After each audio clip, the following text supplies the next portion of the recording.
approaching the summit. We are planning our trip, the collective, the community, the individual. Global perspective. Gonna make that ascent into the new way of being. We are at a place where we have to do things differently. Stepping out of old ways of being. Why not do them in a way that works for all of us?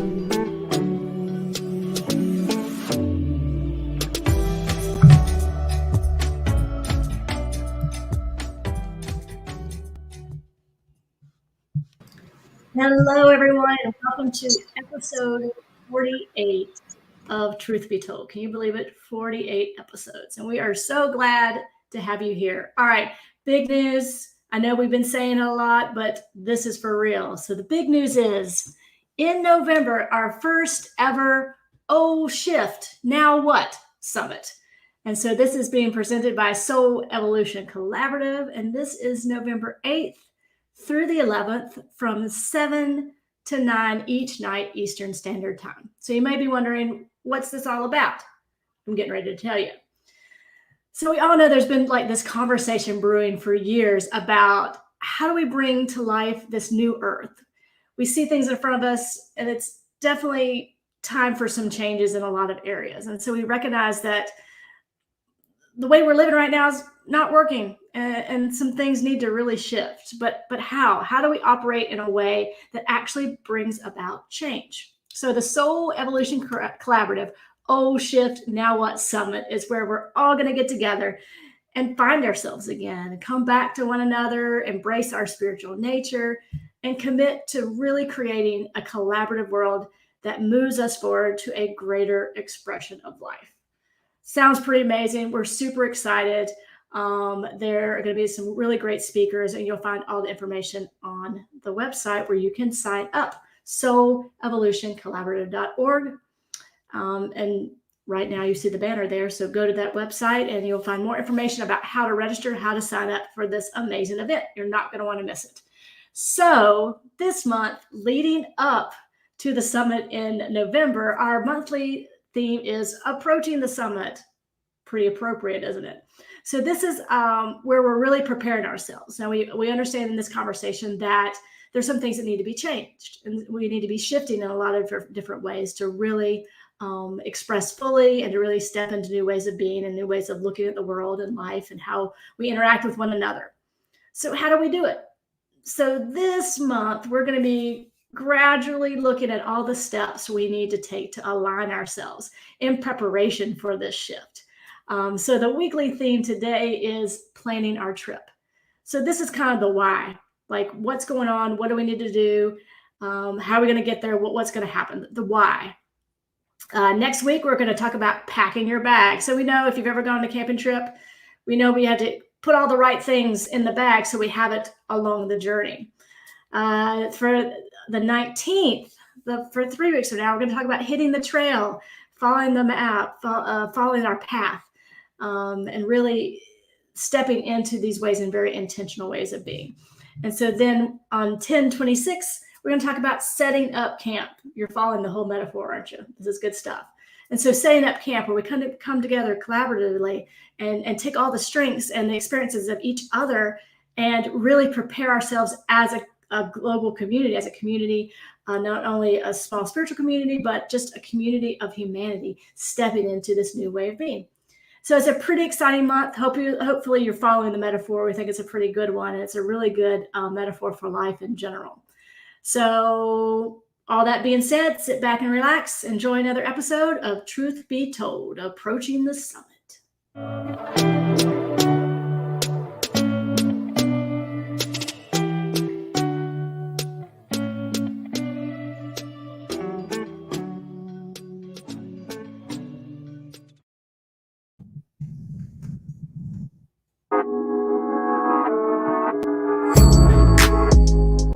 So here we are. We are planning our trip to the summit, gonna make that ascent into the new way of being as we watch the old ways kind of crumble away. So what's that mean for the individual? Lots of things, really. I don't have time to get to all of them, but let's get a couple out. First thing I want to talk about is if you are perhaps struggling right now, if you're suffering from depression, anxiety, fear, anger, maybe extreme fatigue, You are not alone. This is common all over the board. All kinds of different people I'm talking to and people that I'm hearing secondhand from. Struggles are real. We are going through a ton. And, life has always been hard. We know that. We know that that's also part of how we develop and deepen our character. Whether we like that or not, that's what occurs. So life on its own, with its own challenges, hard enough. The growing concerns about the environment, economic inequity, political division, all kinds of things that we see just growing and growing in magnitude. And then cap it all off with this pandemic? Are you kidding me? Nobody that's alive right now has ever had to deal with something like this, and we won't know for years, maybe decades, the psychological implications and the other fallout that comes from something like this. So I want to encourage you to go easy on yourself. Remind yourself you're not alone. Seek help if you need it, and know that it's through the pain and the discomfort that we learn to create a new way of being. So I think that's what we're experiencing globally, and of course we're experiencing it on our individual level. That's how we learn and are forced into doing things differently. So that's where we're at individually on this ascent toward the summit. We need to become intentional about what we want to see moving forward. I heard Greg Braden talk about this, I think in 2015, a while ago, talking about the old ways of being crumbling away and people really holding on. He was talking about somebody in a small town, that the town got decimated because the factory closed and everybody was depressed and trying to find odd jobs, anything to do just to survive. And he asked, well, what are you going to do? Well, we're hoping that the factory is going to open up again and then everything will be okay. This factory had already been closed for 5 years. That things from the past, the things that have crumbled away, aren't coming back. So if we're sitting down, waiting and wallowing and hoping for the old ways to start to work for us again, those are the people that are going to continue to suffer through this. The people that are going to thrive moving forward are ones that are beginning to ask the questions, what does this new way of being look like? What do I look like in this new way of being? What kind of skills or gifts can I bring? It doesn't have to be a career change, although that may be part of it, but it's a way of how we show up right where we're at. How do we show up for our family? And then with the focus on this segment being the individual, how do I show up for myself? What can I let go of? What coping mechanisms have I been using that no longer work or that are making me feel even more depressed or more anxious?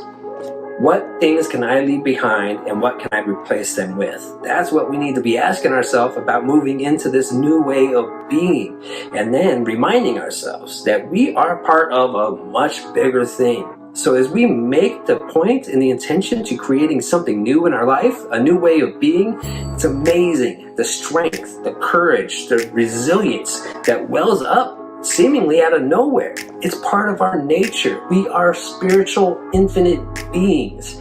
And as we make that commitment and that decision to bring more meaning and purpose to what we do in our individual lives, we will see the strength and the tools that we need show up for us. We are sitting on the precipice of a new way of being in this world, and the sky is the limit.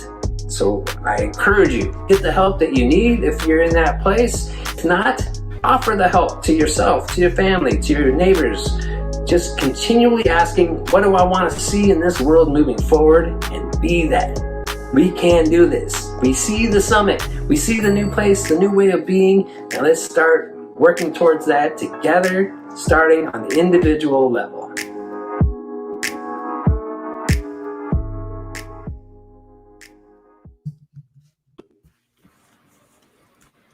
Chris, I like that idea that you talked about. How do we show up for ourselves? Yeah. Sometimes we forget that. So my question to you is, how do we show up for ourselves? That's a great question. We talk a lot about it. Certainly on our Thursday nights, the gathering, we talk about just the importance of self-care. Mm-hmm. sometimes we go into mindless self-care and it's not intentional, and that's where we find ourselves doing the scrolling endlessly on our phones, things like that, maybe imbibing in too much alcohol, whatever it is that we kind of like do like the thing like, hey, this is my self-care, I'm taking care of myself, and then we don't realize like it's not really intentional, and it's ends up draining us, and then it just kind of continues us on this downward thing. So we really, to take care of ourselves, we need to open up and go within, ask ourselves what feels good to me, what would be more beneficial, and making time. It could even be just 5 minutes of intentional, I'm going to sit in my chair for 5 minutes and just let my mind contemplate one word or something small that we know in our heart will help us and not hurt us, and take those steps. What I do, like in the morning, this is kind of how I figure out how I'm going to show up. Is I'm like, how do I want to show up today? And usually it really comes like, today I want to show up as joy. So then really like every like decision, hopefully in that day, points to that intention. And I think that's a lot of what you're talking about. That's like intentional ways of being, like realizing what we're doing may not always be serving us, and then being willing to step out of that, which is hard. That's a hard thing to do. Yeah. Yep. I love the simplicity of this specific perspective on this topic, right? Like in the opening, Ryan, you're talking about how this is a conversation that's really like been like mumbles and grumbles for like years, right? Of these like subgroups talking about the shift that's happening and how things need to change, and it's not working, and it's just been so in our face. And I think I have this tendency to like go so far out on the cusp of that conversation and like, this is fantastic, all this new life, new ways of being is right, and it's like, oh yeah, right, but where most people are at, this is new and scary, and like the factory is shutting down. We're there, like most people, we're there.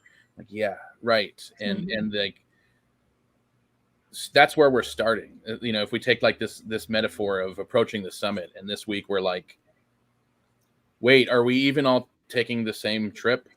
Right. Are we on? No, you're with that group. Okay. Yeah, this is the summit expedition. Let's get it together, people. Let's get it together. Like herding cats sometimes. Yeah. And maybe, maybe we're not all leaving at the same time. Like maybe it's the same path, but we're not all in the same expedition up that mountain. There may be people who are leaving later. Which is okay. And, yeah, right. Which is great. Mm-hmm. And the people who go up first kind of get to like pave the way, but they also have probably the most challenge finding what that path is. And so it was just like this whole like perspective shift where like it all like locked in at one time of like, oh yeah, this is also all of that perspective of those of us who go up first kind of get to bushwhack our way through and hammer in like the carabiner clips and all that stuff. But like the people who go up later are like, oh wow, here's a clip to hook into. But yeah, that's a whole thing. Like, I think that's maybe it's okay to just start with, it's okay that the factory's shutting down. Like that's where we're at. Yeah.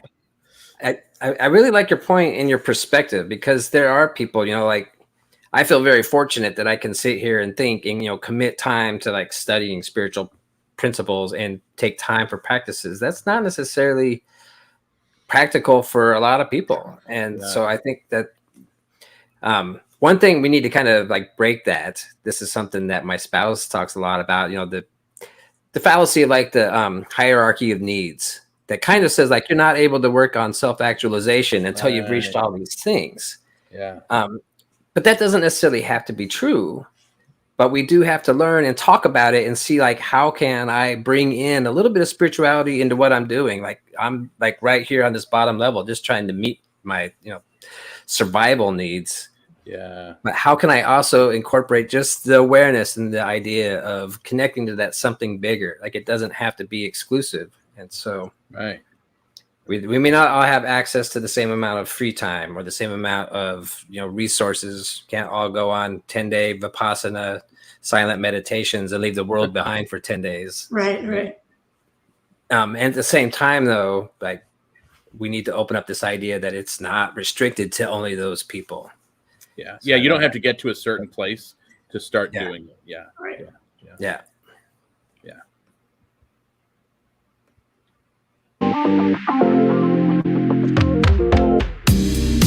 Approaching the summit, preparing for our trip, and what it means for us, the collective, the community. We've already heard a little bit about what it means to take this trip on our own as an individual. What does it mean for us to take this trip?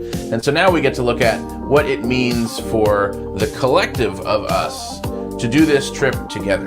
And so I love this metaphor that we've been using this month of setting out on a new path to reach a new summit, to gain wisdom of a new idea, a new perspective on life. And so approaching the summit is all about how do we do life differently moving forward. There are clearly things in the world that are not working great, maybe never have, but it's just so glaringly obvious currently how many things are not working the way we probably would desire them to work, and certainly aren't working in a way that benefits all of us. And so approaching the summit is all about how do we intentionally set out as a community on this new path. This metaphor that we're using talks about this brilliantly. If we are to take a trek to climb a mountain as a group, there's so much that we need to do, so much communication that needs to happen before we even set out. We have to plan, we have to map out the route, we have to come together and figure out how it is that this trip is actually going to work. And this is all about intentionality. It's about setting the intention to even take this trip. From agreeing that we're all taking this trip for the same reason, or at least compatible reasons. Why are we doing this? Set the intention to go out on this adventure together, and then to work our way through the details all the way down to who is carrying what gear. And so this so perfectly describes the mentality of how we move forward in life as a community. It is so, we've discussed on so many different occasions the importance of community, the importance of having that place to belong, to be supported, to fit in with, but also to be able to express deeply and authentically that true sense of belonging. And so how do we take these communities and set the intention to summit this new mountain? Well, first we have to be part of a community, which likely you are, having watched this video, that you are part of a community that is looking to take this new trek. And so we are setting the intention that yes, we are looking to summit this new idea, this new approach to life, this new way of looking at how we all do life, looking at doing things that support each other equally, equitably, inclusively. And so not only are we on board with setting out on this intention, but then what does it look like when we're doing this? And so even just creating the intention of things like community gardens, just simple mind shifts in our community that direct us down this new path. And so this week it's all about setting that intention. We are at a place where we have to do things differently. And so in doing them differently, why not do them in a way that works for all of us? And so for us, what does it mean for us to set out on this path? It means committing to doing life different, committing to looking at how do we actively engage in our community? How do we as an individual show up in our community? And how does our community then become different? How is our community changed for the better because we are then showing up, because all of us are willing to show up differently in that community, to do things intentionally that create a new way of doing life, a new way of being, a new way of moving forward that also helps not only us, but other communities. So that is what it means for us. That is what it means to set out on this path towards approaching the summit.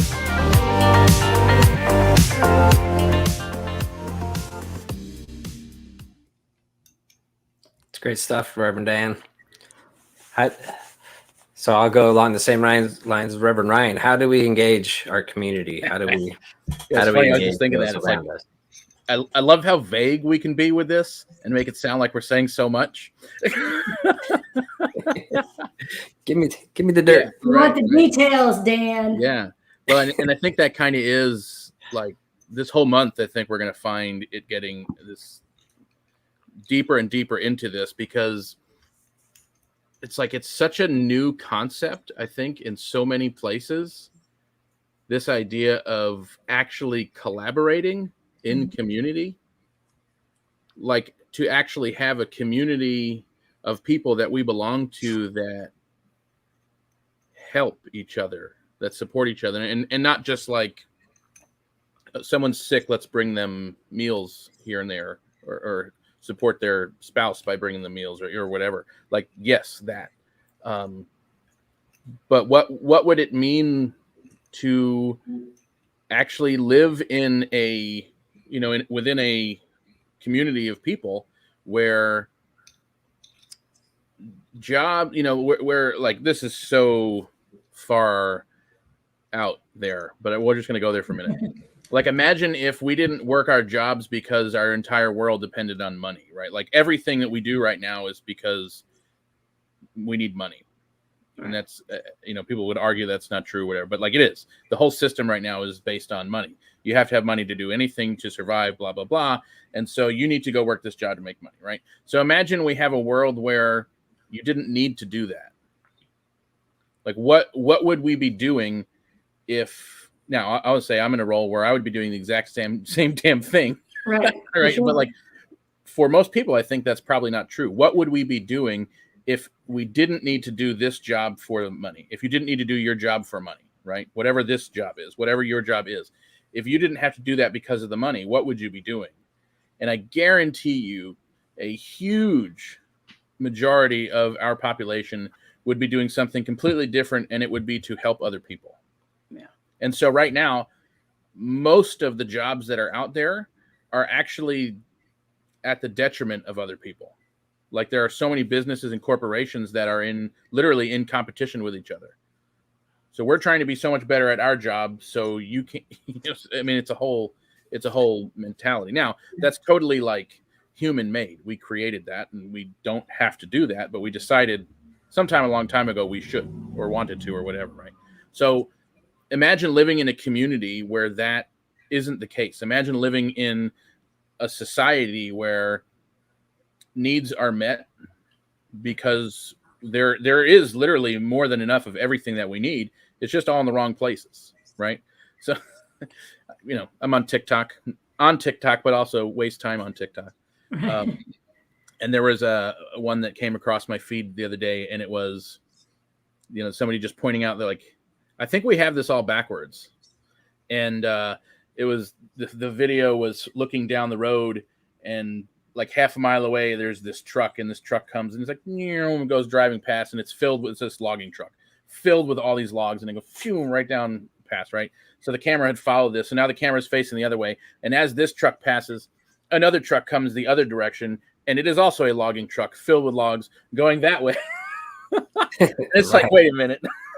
We cut down trees over there, filled up that truck, filled it up with gas, sent that truck all the way that way, and took that truck over there, filled that truck up with logs, up with gas, put somebody in the driver's seat, paid him to drive all the way that. We're like, what? Yeah.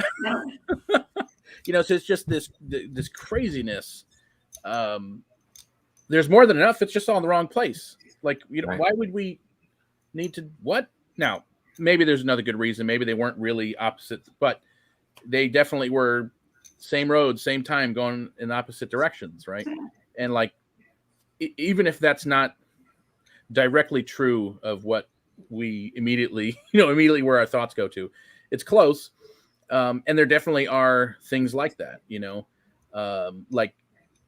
around New York City. It's like, how do most of the people who work in Manhattan afford to live in Manhattan. And I'm not talking about like people in, major corporations or Wall Street or whatever. It's like there's a McDonald's in Times Square. The people who work at that McDonald's cannot afford to live in Manhattan. Right? Right. Like, yeah. It's just crazy. So there's more than enough. It's just not, we don't have it in the right places. So imagine a community where we had all of the resources in all the right places. Now, this is obviously like, that's end goal. So steps in the right direction literally might be creating your community garden. Well, that's what I was going to say. It's like we had these huge, like, a world without money. I mean, these lofty ideas of what the world should be, but literally it's tiny shifts, tiny shifts, tiny shifts, tiny shifts. And it's like we can make those sorts of shifts in our own like communities to create this like this just ripple effect. And something as minuscule as one would think as a community garden. I mean, it shifts not only like in a practical way of food scarcity and whatnot, but also it just shifts your focus and your attention of, hey, wait, there are people around me, and hey, wait, I can actually work cooperative with these people, and oh wait, we're actually making a difference in our community. And then it just starts this. It only almost builds this this confidence in our ability to make change. And I think sometimes what happens is we try to, we forget about these small little things that we can do, and it really builds confidence in our ability to actually make change in our community. And I think it just takes those small things, and it really does just snowball from there. And that's kind of what we want to create. A snowball is what we want to create. Yeah. And some of that might even just be things as simple as realizing for ourselves it's okay to depend on other people. Yeah.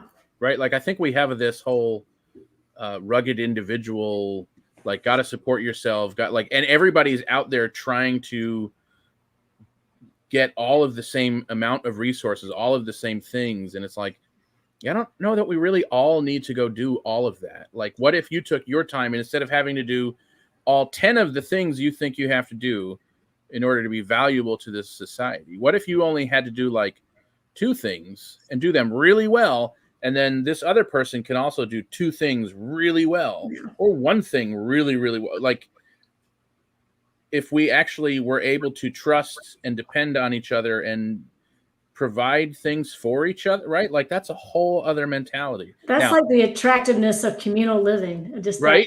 that idea of like, oh my God, I don't have to do it all by myself. It's that awareness. Yeah. And I think I think that we're built for that. Honestly, I don't think we're built for this rugged individualism. That's why it's so taxing on our mind, our body, and our soul. We're not built for that. We're built for community in some form or fashion. And I think that this push that we have been like, or this hole that we've fallen into, this individualism is just we're just not meant for. We weren't equipped for that. Yeah, for sure. Absolutely. All right. Well, thank you everybody for being here. We're not done yet, so stick around for our last segment, but we want to take this moment just to invite you to get involved. Come check us out. Come and play with us. We have a lot more going on throughout the week. Wednesday nights, we do Unwind Wednesdays, guided meditation. It's focused around what our theme of the week is, and that's been a lot of fun. Thursday night is, up to this point, has been the most enriching and like enjoyable part of this for myself. Thursday night is the gathering, and we get together on Zoom and we talk about the theme of the week. So we can go into these subjects and talk about it from our own individual personal perspectives. And it's a lot of fun. We go really in depth with these in a short amount of time, an hour, and you'll be amazed at how much you can deepen your experience and understanding of science of mind concepts and what we're talking about here. So I really want to encourage you to step up. This is what we're talking about when we say make change. Choose something positive in your life that helps get you into that future way of being. And this is a great way to do it for providing those opportunities. Also, keep an eye out on Sundays. We're doing our Stripped Down Sunday, which is like the Sunday message that you would get if you were attending in a church, but you don't have to go to church. You can get it live through us on Facebook and YouTube. We're doing that on Sunday afternoons, 12:30 Eastern time-ish. And the summit, of course, go sign up for the summit. You have about a month, and it's going to be wonderful. 3 nights of talks, a 4th night of a panel, and we're really looking forward to it. We got some cool people lining up and hope to see you there. So go ahead and sit back and enjoy this last little bit of Truth Be Told.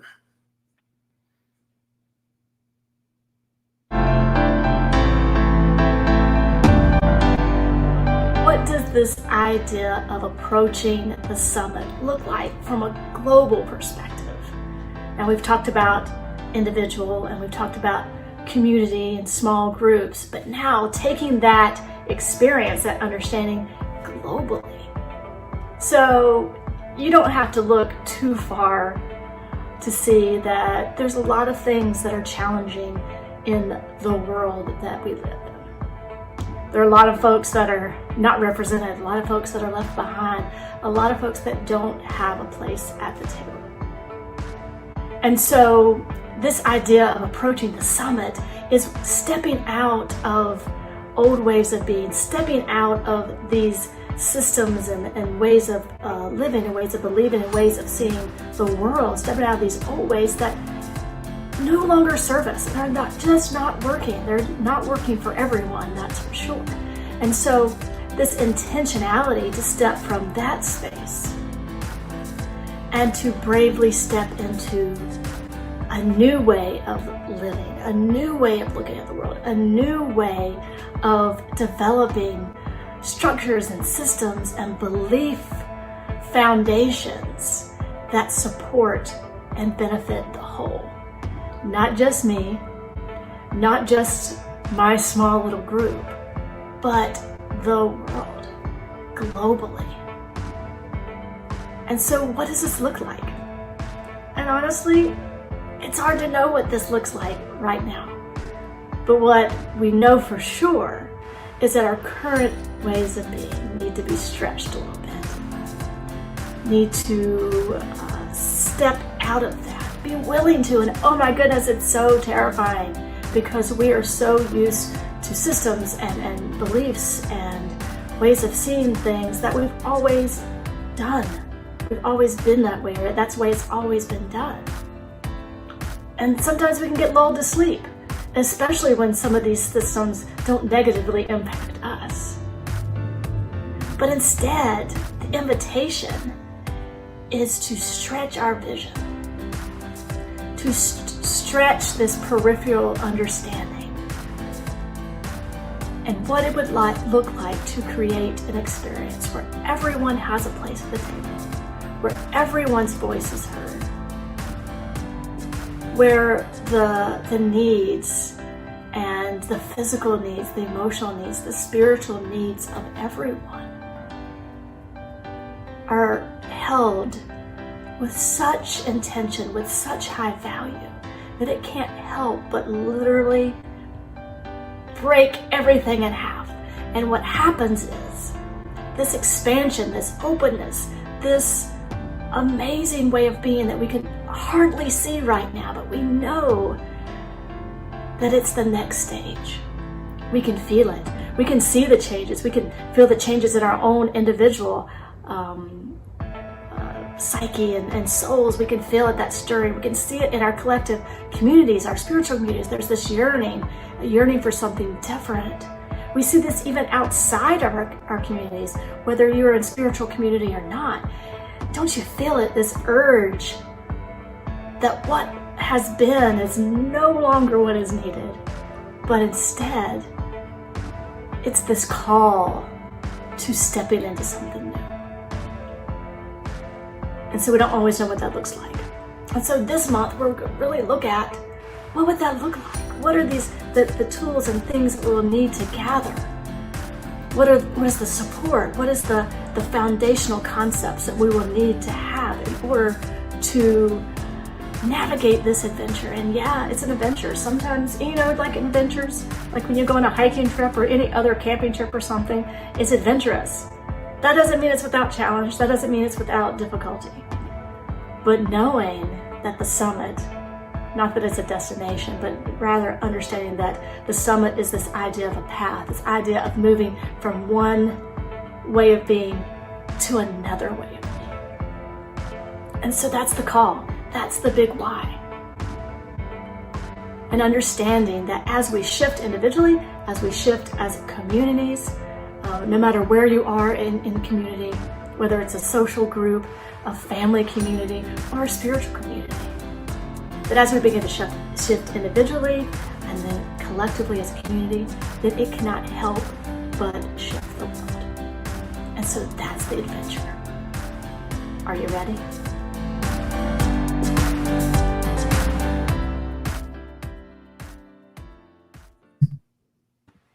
So I think it's my turn.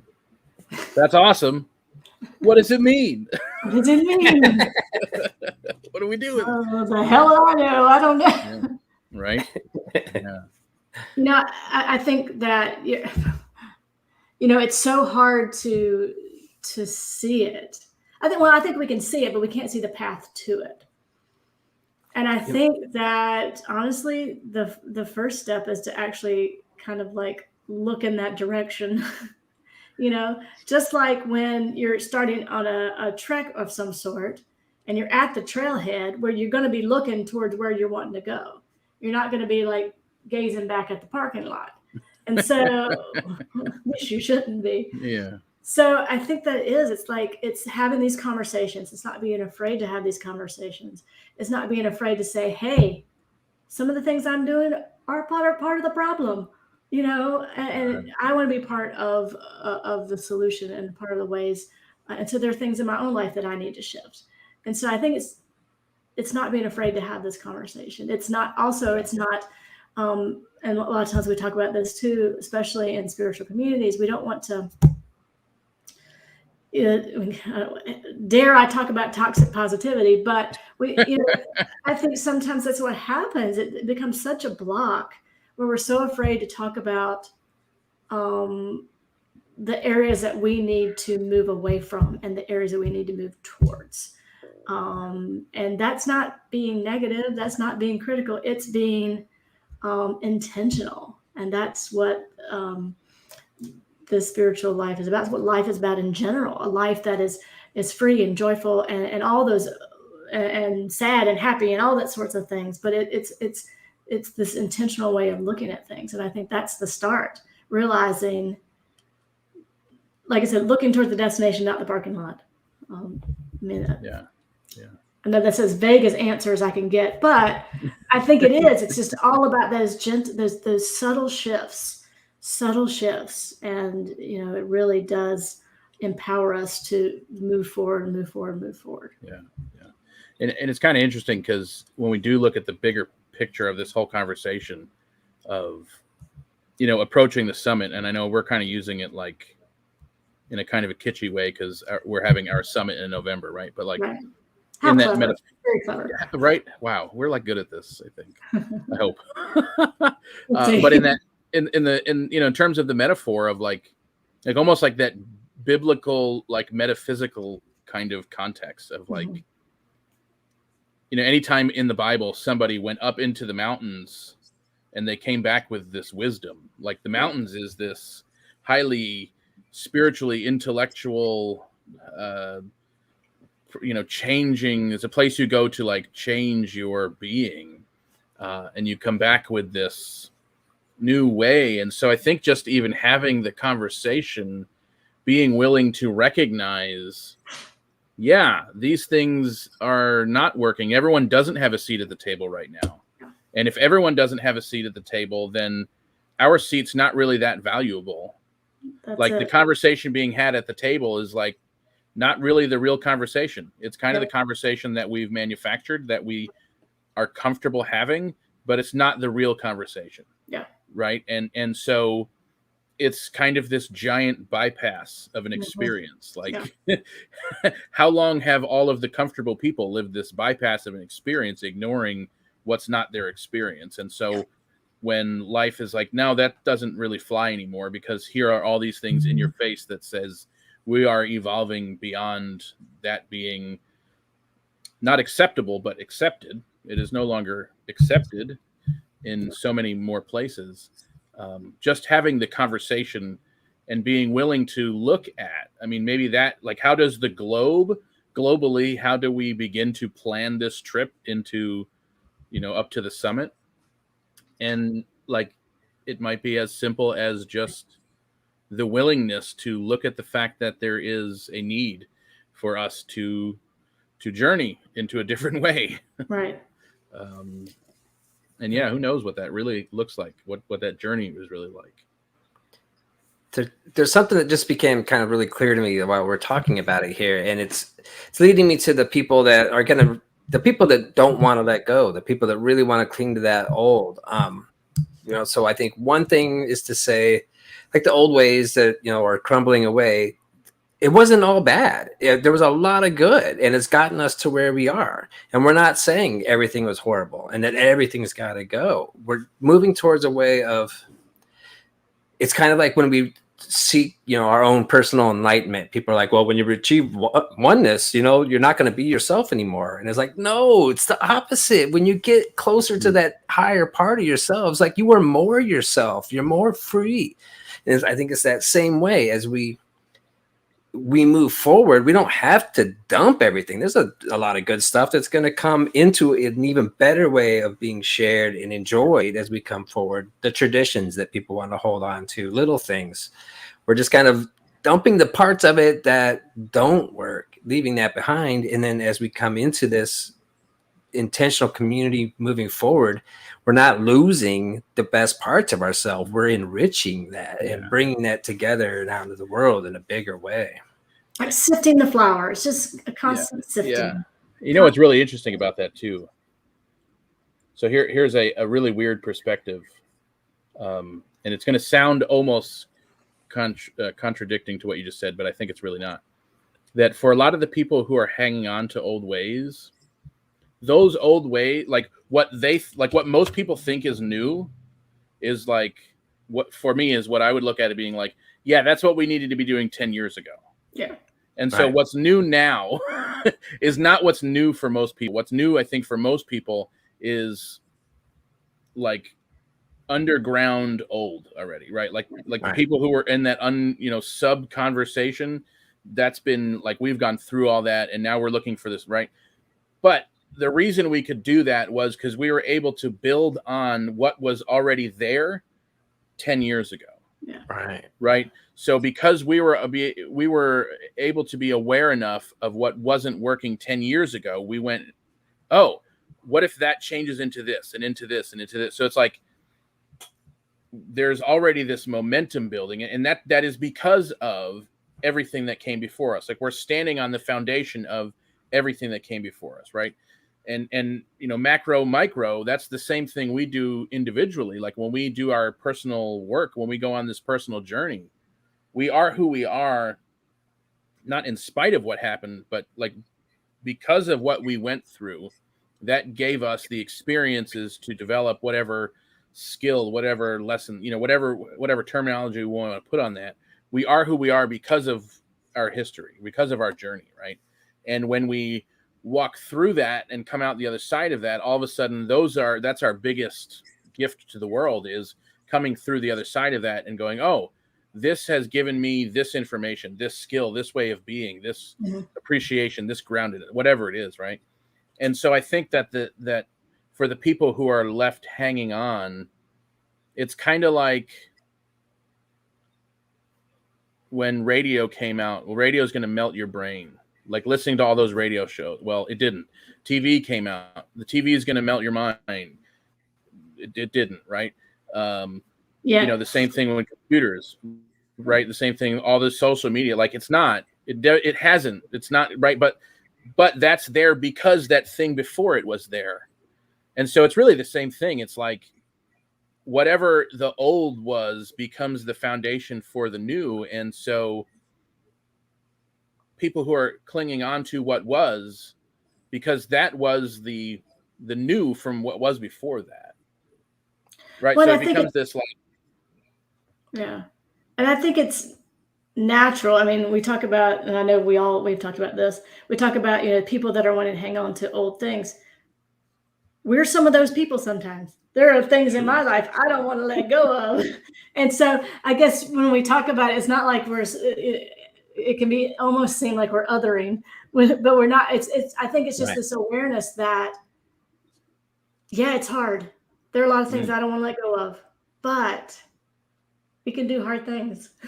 We can do hard things for a greater purpose, for a greater expansion. And sometimes we can't see it until we're able to let go of those things. Yeah. And it's often those things that do not serve us that we hold on so tightly. So on my good days, I'd like to say that I'm completely able to release all the old things that do not serve me. But we know that it's a challenging thing. And I think that's the benefit of community, where we can help each other do that along the way. I think that's a lot of the conversation we're talking about. Yeah. And I think the cool thing about that is the thing that we built the new thing, like the foundation that we built the new thing on, means that the previous thing didn't go away. Mm-hmm. Like radio didn't go away. Television didn't go right. Like, right. And so when we make that space to evolve, I think, the resistance comes when we are like one step behind, right? Like we all know somebody who's like, I don't want to learn computers. And like, that was cool. That was fine for like a while. And then it got to the point where it was like, you kind of have to learn computers. And then it got to the point where like, I don't know that you can do anything if you don't, like, rarely is there a life experience where someone can get by without in some way needing to know something on computers. And yet there, there's still that resistance in places. And it's like, well, we can still figure this out. There's still time, but I think the thing to realize is like that thing that we're building from, it doesn't really go away. It just evolves. It just evolves. And that's what we're about. Yeah. Exactly. It's like in our name or something, right? Something like that. Awesome. Well, thank you all so much for tuning in with us and hanging with us. Certainly is some quality time, some quality conversation we got going on. And I know for a fact that we have the best job in the world being able to do this. And like we said, we would be doing this no matter what. And so we are certainly glad to be here with you in this conversation. And if you would like to continue this conversation, specifically on this topic, please think about joining us on Thursday night at the gathering. I know Chris talked about it a little bit earlier. It is by far the most transformational, inspirational, engaging, spiritual conversation that I've ever been a part of. Every week, it goes to depths unlike I've ever seen. I recognize if you've not been yet, this may sound like a scary way to jump in. We don't bite. We are very welcoming. It's an amazing group of people every week that get to show up. So consider jumping in. If you haven't been in a while, consider coming back. It is truly an amazing way to be, and more experiences like that to come in the near future. If you do enjoy what we are doing here, certainly consider all of the ways that you can jump in and support. The easiest way to support is by getting involved. Similarly, if you would like to continue seeing this messages like this, and this ministry continue, and if you are able to do so, please consider making a financial gift. You can do that on our website. There's a donate button right on our menu at soulevolutioncollaborative.org. And we are here from the gifts that came before us that supported this teaching. And it is our job and desire to continue this so that it is here in hundreds more years to come. So thank you again so much for being here, for checking this out. We will see some of you Thursday night, and for everyone else, we'll see you next week.